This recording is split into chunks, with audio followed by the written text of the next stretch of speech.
Pernah tidak kamu merasa kalau tujuan hidup Kristen itu cuma jadi orang baik? Lebih sabar, lebih jujur, lebih disiplin, lebih bermoral. Buku kecil dari Mount Athos ini bilang, itu penting, tapi itu bukan tujuan terakhir. Menurut Archimandrite George, tujuan sejati hidup manusia adalah teosis, bersatu dengan Allah, dan menjadi Allah oleh kasih karunia. Bukan berarti manusia jadi Allah dalam hakikatnya, bukan jadi Tuhan seperti Allah itu sendiri. Tapi manusia dipanggil untuk ikut ambil bagian dalam kehidupan Allah secara nyata, sampai hidup manusia benar-benar diubah. Dan penulis menegaskan, ini bukan kiasan puitis. Ini inti dari iman Kristen Ortodoks. Pertanyaan paling besar, untuk apa manusia diciptakan? Buku ini mulai dari pertanyaan yang paling serius. Kita ditempatkan di dunia ini untuk apa?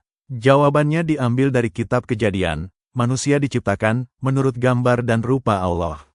Gambar berarti karunia yang Allah tanamkan dalam manusia. Akal budi, hati nurani, kebebasan, kreativitas, kemampuan mengasihi, dan kerinduan pada yang mutlak. Rupa adalah panggilan untuk menjadi makin serupa dengan Allah. Perjalanan dari gambar menuju rupa itulah teosis. Jadi kalau seseorang hidup tanpa bergerak ke arah itu, akan ada kehampaan batin. Sebab manusia diciptakan dengan haus akan Allah. Bahkan kalau hidup terlihat berhasil, tetap ada rasa, ada yang kurang. Kejatuhan manusia, akar masalahnya adalah ego. Penulis menggambarkan dosa pertama bukan sekadar melanggar aturan, tapi sebuah gerakan hati yang salah. Manusia ingin menjadi seperti Allah, tapi bukan lewat kerendahan hati, ketaatan, dan kasih. Manusia mau sampai ke tujuan dengan cara mengandalkan diri sendiri, menaruh diri di pusat, dan menempuh jalan otonomi tanpa Allah. Inilah inti kejatuhan, egotisme. Akibatnya bukan hanya rasa bersalah moral, tapi keterpisahan dari Allah. Dan karena Allah adalah sumber hidup, keterpisahan dari Allah berarti keterpisahan dari hidup, kematian rohani, dan sakitnya kodrat manusia. Karena itu, buku ini menekankan, problem manusia tidak selesai hanya dengan membenahi diri secara moral. Inkarnasi, alasan teosis menjadi mungkin. Di sini ada kalimat terkenal dalam teologi ortodoks. Allah menjadi manusia agar manusia bisa menjadi Allah oleh kasih karunia. Kalau tujuan hidup cuma jadi lebih bermoral, kata buku ini, maka inkarnasi, salib, kebangkitan, dan semua karya keselamatan itu tidak perlu terjadi. Filosof dan guru moral pun bisa mengajarkan etika. Tapi karena tujuan manusia adalah kesatuan nyata dengan Allah, maka dibutuhkan sesuatu yang lebih dalam, penyembuhan kodrat manusia dan pemulihan persekutuan. Kristus adalah Allah manusia, punya dua kodrat yang sempurna, ilahi dan manusiawi, bersatu dalam satu pribadi.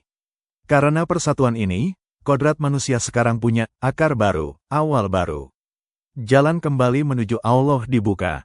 Artinya, teosis itu mungkin bukan karena manusia naik sendiri, tapi karena Allah turun dan menyatukan diri dengan kemanusiaan. Peran Theotokos, yang membuka ruang bagi keselamatan. Buku ini memberi perhatian khusus pada perawan Maria, Theotokos. Penulis menekankan bahwa Allah tidak memaksa kebebasan manusia. Maka, dalam rencana inkarnasi, ada jawaban manusia yang nyata, dari Maria. Theotokos digambarkan sebagai Hawa baru, yang dengan ketaatan dan kemurniannya ikut ambil bagian secara tak tergantikan dalam rencana keselamatan. Karena itu gereja ortodoks sangat memuliakan Theotokos, bukan menggantikan Allah, tetapi sebagai contoh manusia yang sepenuhnya terbuka pada kehendak Allah, dan tanda hidup tentang apa yang dimaksud dengan manusia yang menuju teosis. Gereja, tempat teosis terjadi. Salah satu poin paling tegas di buku ini, teosis bukan proyek spiritual individual yang bisa dijalankan di mana saja tanpa gereja. Gereja bukan sekadar organisasi sosial, budaya, atau komunitas moral. Gereja adalah tubuh Kristus. Menjadi Kristen bukan terutama mengikuti ajaran seorang guru moral, tetapi menjadi anggota tubuh Kristus, bersatu dengan Kristus secara nyata. Karena itu, kehidupan sakramental itu pusat. Baptisan memasukkan manusia ke dalam tubuh Kristus. Pengakuan dosa menyembuhkan dan memulihkan. Ekaristi adalah persekutuan nyata dengan hidup Kristus. Penulis bahkan mengatakan, Orang yang sudah dibaptis tapi tidak hidup dalam pertobatan dan sakramen bisa seperti anggota tubuh yang mati, masih bagian dari tubuh, tapi tidak hidup dalam energinya. Saat bertobat, kehidupan ilahi mengalir lagi. Bagaimana manusia bisa bersatu dengan Allah, hakikat, dan energi? Bagian ini agak teologis, tapi buku ini berusaha menjelaskannya sederhana. Penulis mengatakan, Allah bukan hanya hakikat, esens, tapi juga energi, energis. Hakikat Allah tetap tak terjangkau oleh manusia. Tetapi Allah hadir dan bekerja melalui energi-energi ilahi yang tidak diciptakan. Dengan energi yang tidak diciptakan ini, manusia bisa benar-benar mengalami Allah dan dipersatukan dengannya, tanpa menjadi Allah dalam hakikat. Ini penting karena, menghindari panteisme, seolah semua jadi Tuhan, dalam hakikat, tapi juga menghindari reduksi iman menjadi sekadar moralitas. Buku menyinggung Gregory Palamas yang membela ajaran ini, termasuk pengalaman para kudus tentang cahaya yang tidak diciptakan. Syarat dan jalan menuju teosis. Teosis adalah anugerah Allah, tapi manusia perlu menjadi siap untuk menerimanya. Buku menyebut beberapa hal utama. 1. Kerendahan hati. Tidak bisa mulai kalau manusia tetap menjadikan diri sebagai pusat. Pusatnya harus Kristus. 2. Askesis, perjuangan rohani, bukan untuk pamer kesalehan, tapi sebagai terapi, membersihkan hati dari hawa nafsu dan keterikatan yang menggelapkan anugerah. 3. Misteri-misteri gereja dan doa. Penulis menekankan doa yang singkat dan terus-menerus, doa hati. Tuhan Yesus Kristus, kasihanilah aku, orang berdosa. Tujuannya bukan sekadar merasa nyaman, tapi pemurnian hati agar manusia bisa mengalami Allah dengan benar. Pengalaman teosis dan tanda-tandanya. Buku menggambarkan pengalaman rohani yang bertahap, sebanding dengan kemurnian seseorang. Awalnya bisa berupa air mata pertobatan yang membawa sukacita, damai yang dalam, penerangan batin. Semakin maju, orang bisa mengalami pelepasan dari nafsu, dispassion, kasih yang lebih murni, dan pada tingkat tertinggi, jarang, pada para kudus, pengalaman melihat cahaya yang tidak diciptakan. Namun ada peringatan penting, tidak semua pengalaman spiritual berasal dari Allah. Bisa juga dari psikologis atau bahkan penyesatan. Karena itu dibutuhkan bimbingan rohani dan kerendahan hati. Kenapa banyak orang gagal mencapai teosis? Penulis menyebut beberapa penyebab umum.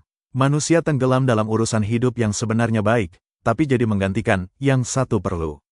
Kekristenan direduksi menjadi moralisme, seolah tujuan utamanya hanya jadi lebih baik.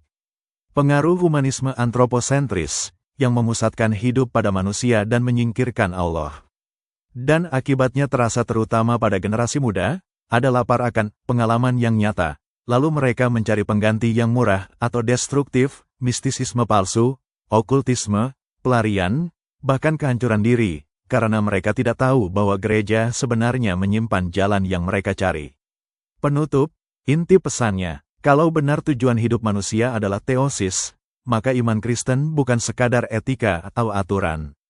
Ini adalah panggilan menuju persatuan nyata dengan Allah, penyembuhan hati, dan transformasi total manusia.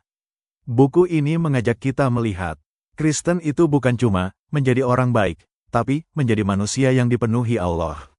Dan disinilah, kata penulis, kemenangan atas kematian dimulai, karena hidup yang bersatu dengan Allah adalah hidup yang tidak bisa dipatahkan oleh maut.